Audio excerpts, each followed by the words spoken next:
Hi friends, అందరికీ నమస్కారం. నేను మీ శ్రీరజ్ని. చూడండి ఫ్రెండ్స్, ఇంకా వరి కోసిన తర్వాత ఇలా గడ్డి ఉంటుంది కదా, మనము బర్రెలకు కానీ ఆవులకు కానీ ఈ మేత వేస్తాం కదా, ఇవైతే ఇలా కట్టలు కట్టేసే మిషన్ అన్నమాట. చూడండి, నేనైతే ఇక్కడ దగ్గర నుంచి అయితే ఫస్ట్ టైం చూస్తున్నా. చాలా బాగుంది. చూడండి, అటు సైడ్ వెళ్ళింది, ఇటు సైడ్ వచ్చినప్పుడు మీకు చూపిస్తా క్లియర్గా.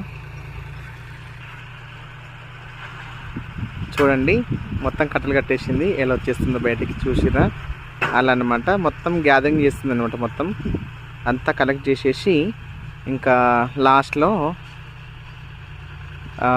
ఇక్కడ దారం ఉంది కదా, చూస్తున్నారా, ఆ దారంతో ఇంకా మొత్తం చుట్టేసి కిందికి ఇలా వదిలేస్తుంది అనమాట. ఎంత బాగుంది అసలు, చూడడానికి కూడా చాలా బాగుంది కదా. ఇలా అన్నమాట. నేనైతే ఫస్ట్ టైం చూస్తున్నాను. ఇంకా మరిన్ని వీడియోస్ కోసం మన ఛానల్ని సబ్స్క్రైబ్ చేసుకోండి. Thank you so much friends. Bye.